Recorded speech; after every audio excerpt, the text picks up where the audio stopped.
सतनाम श्री वाहेगुरु साहिब जी।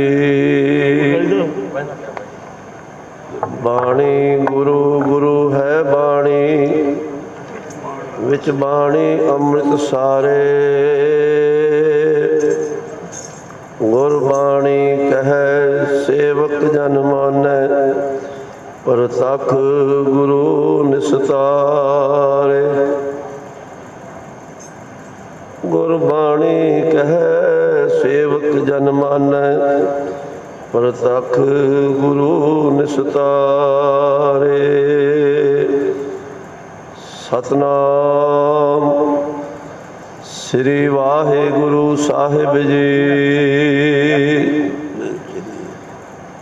सब सुख दाता राम है, दूसर नाहिन कोय।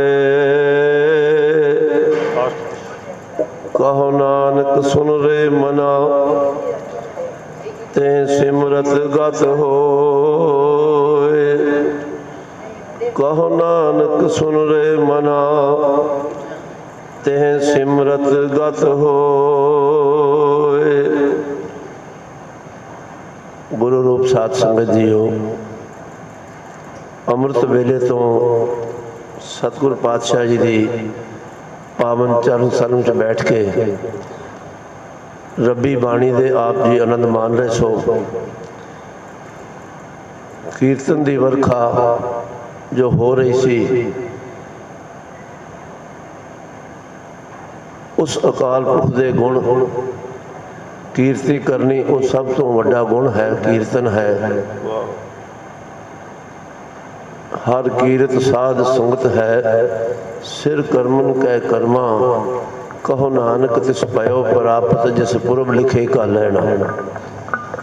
पुरबले कर्म जागदे हन तां ये सत्संगत दीआं घड़ियां सानू नसीब हुंदियां हन।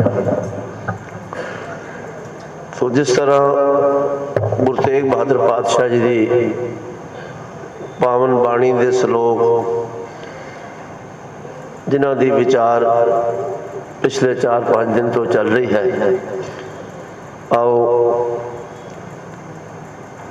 इन्हां पावन पवित्र श्लोकां दी विचार आरंभ करन तो पहला एक बार सारे मन बिरतियां एकाग्र करके उच्चारण करो जी। सतनाम श्री वाहेगुरु। गुरु तेग बहादुर पातशाह जी की बाणी लगभग सारी बाणी दे विच हिंदी ते ब्रिज भाषा वरती गई है। एक भी अखर अरबी फारसी का बिल्कुल नहीं वरत्या गया, क्योंकि जिन्नी बाणी श्री गुरु ग्रंथ साहब जी अंदर दर्ज है, इस दे अंदर इन्नियां भाषावां वरतियां गई ने कि जिन्हां दे साडे कोल गिनती नहीं। अरबी, फारसी, सिंधी, ब्रिज भाषा, उर्दू सारिया भाषावां सतगुरु पातशाह जी ने वरतियां हैं। पर गुरु तेग बहादुर पातशाह जी के जिन्ने भी श्लोक ते जिन्ने भी शब्द हैं, सारे ही हिंदी अते ब्रिज भाषा दे हैं। ते एक होर खास चीज़ गल है कि जिन्ने भी शब्द आए हैं, सब तो पहली पंक्ति दे विच ही रहाओ की पंक्ति है। मन रे कौन कुमत लीनी, पर दारा निंदिया रस रचियो, राम भगत ने कीनी रहाओ। पहली 2 पंक्तियां दे विच हर एक शब्द, उन्हां दे 2 पंक्तियां तो बाद पहली पंक्ति तकरीबन असी जिन्ने शब्द पढ़ते हाँ, पहला एक बंद आउंदा है ते फिर रहाओ एक लिखिया होया आउंदा है। पर ये सारे ही शब्द जिन्ने हन, ये सारे शब्दों दे विच पहलियां 2 पंक्तियां तो बाद ही रहाओ है। तो ये विलक्षणता है सतगुरु पातशाह जी की, गुरु तेग बहादुर पातशाह जी की बाणी। सतगुरु जी फरमा रहे हैं, अज दे जेड़े पावन पवित्र श्लोक विचार अधीन हैं। सब सुख दाता राम है, दूसर नाहिन कोय। कहो नानक सुन रे मना, ते सिमरत गत होए। दद्दा दाता एक है, सब को देवनहार। केवल दाता वो एक है, सारा संसार मंगन वाला है ते सुख देने वाला भी वही है। ये भी उसकी दात है, जे सुख दे तो तुझे अराधी, दुख भी तुझे ते आई। जे ये उन्दियां दातां हन, ये नहीं कि केवल पैसा ते ये दात है।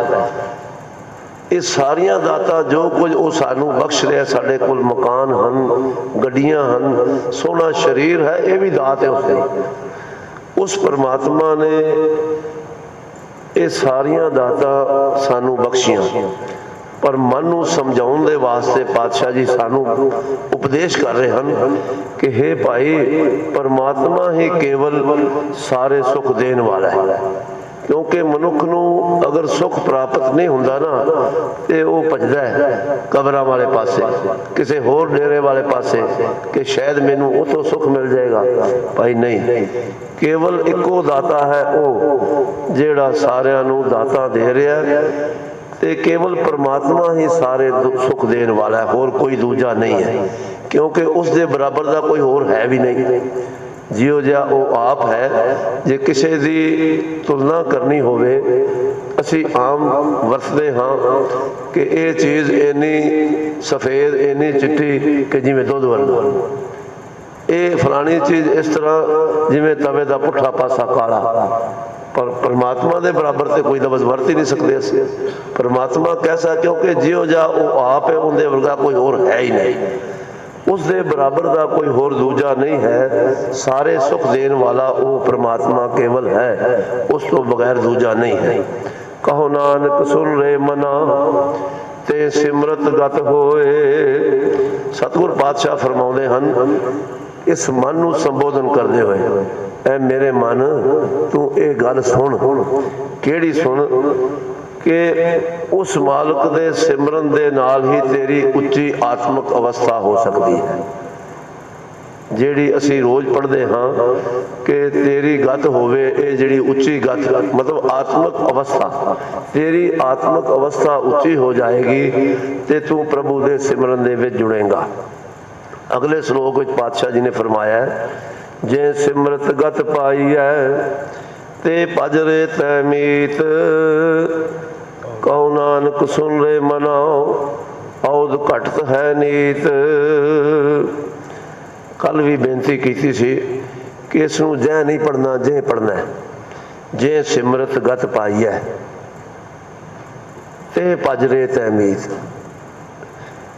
इस मन नूं समझाउंदे होए इनू मित्र क्या है। ये मन मित्र प्यारिया, ये तेनू मिलन का समा यही प्राप्त होया है कि उस नूं सिमरन दे नाल तेरी उच्ची आत्मक अवस्था होएगी।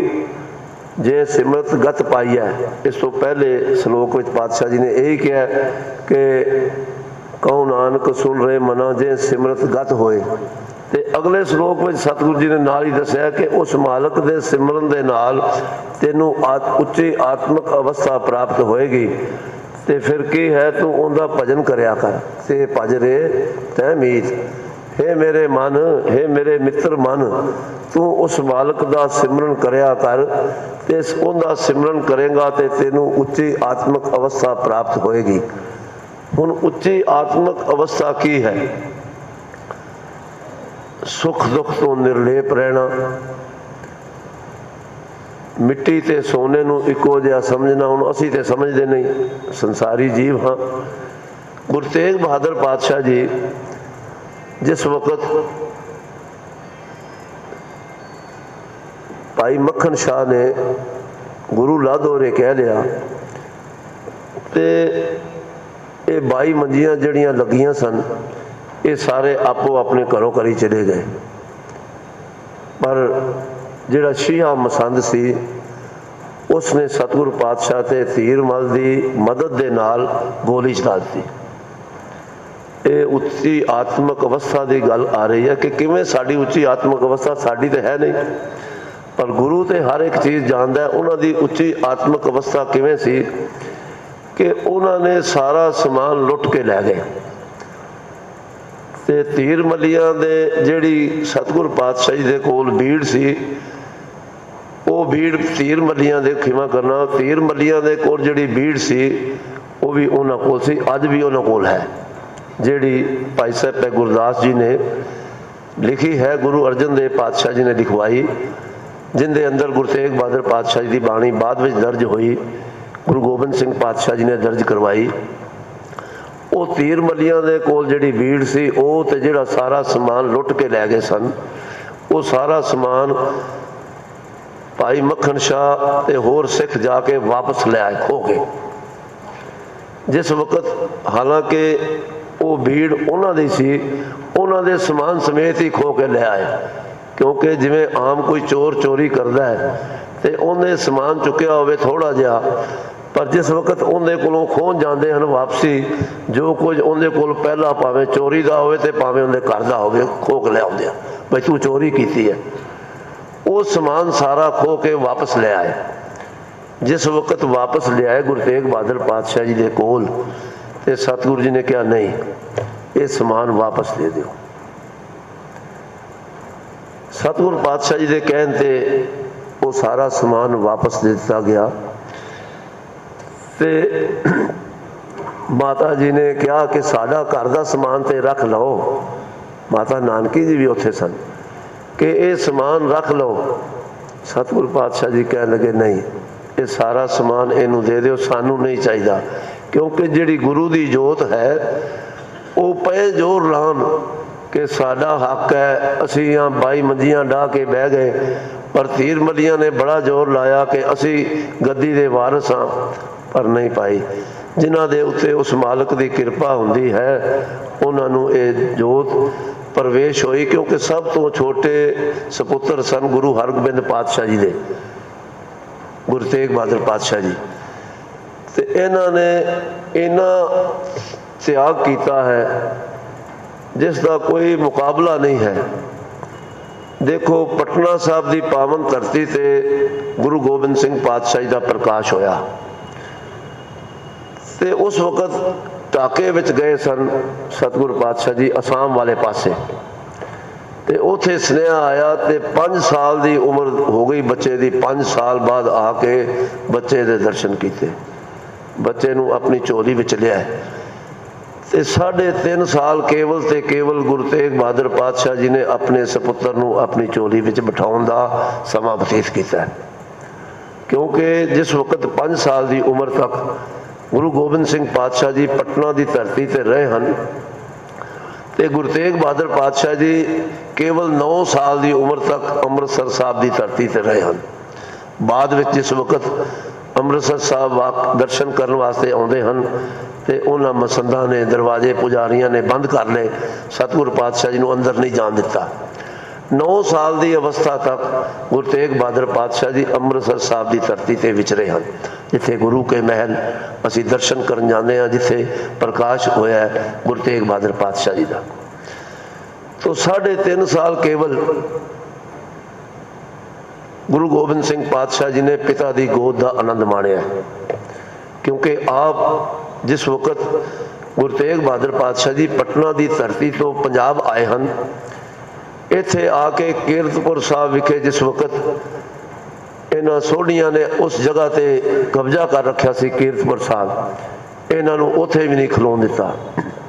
सतगुरु पातशाह जी ने मखोवाल की धरती बिल्कुल नेड़े ही 8-10 किलोमीटर वो पिंड आप मुल खरीदिया, तो उत्थे आनंदपुर साहब का पावन धरती जिहड़ा नाम अज असी दर्शन कर जाते हाँ, ये गुरु तेग बहादुर पातशाह जी का वसाया होया मखोवाल पिंड। ये आपने सतगुरु जी ने मुल खरीद के इसनू वसाया, तो इनका नाम रखा चक नानकी अपनी माता के नाम से।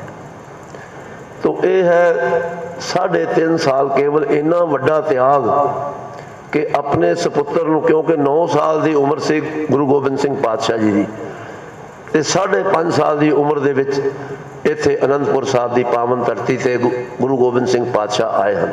क्योंकि आप लिखते हैं मधुर देश हमको ले आए, पात पात दयन दुलराए, कीनी अनक पात कर शिक्षा, दीनी पात पात की शिक्षा, जब हम कर्म कर्म मो आए, देवलोक का पिता सिधाए। गुरु गोबिंद सिंह पातशाह जी ने आप लिखा है कि मेरे पिता उस वक्त मेरी 9 साल की उम्र, तो 9 साल की उम्र दे विच देखो जिंदा पिता का साया सिर तो उठ जाए तो फिर गुरियाई की सारी संभाल इन्नी बागडोर सारी गुरु नानक की गद्दी के वारिस बन के ते 9 साल की उम्र उन्होंने ये संभालिया। ये त्यागमल जो सब तो पहली मूर्ति गुरु तेग बहादुर पातशाह जी जिन्हों का नाम बाद में तेग बहादुर रखिया, तेग वाही इहो जी, ते उस तेग के कारण सतगुरु पातशाह जी का नाम तेग बहादुर रखा गया। तो सतगुरु पातशाह जी इत्थे फरमा रहे हैं, जे सिमरत गत पाई है ते भज रे तै मीत, कहो नानक सुन रे मना औद कटत है नीत। जिस मालक दे सिमरन दे नाल हे मेरे मित्र मन, उस परमात्मा दे सिमरन दे नाल तेनू उच्ची आत्मक अवस्था प्राप्त होएगी। इस वास्ते तू उनका सिमरन करया कर। कहो नानक सुन रे मना औद कटत है नीत। औद कहते हैं उम्र नू। तेरी उम्र एक छिन छिन पल पल कट रही है। दिन से पहर पहर से घड़ियां आव कटै तन छीजै, काल अहेरी फिरे बदक जो कहो कवन बिद कीजै। 100 दिन आवन लागा मात पिता भाई सुत बनता, कहो कहू है काका। तेरी उम्र दिन दिन कट रही है।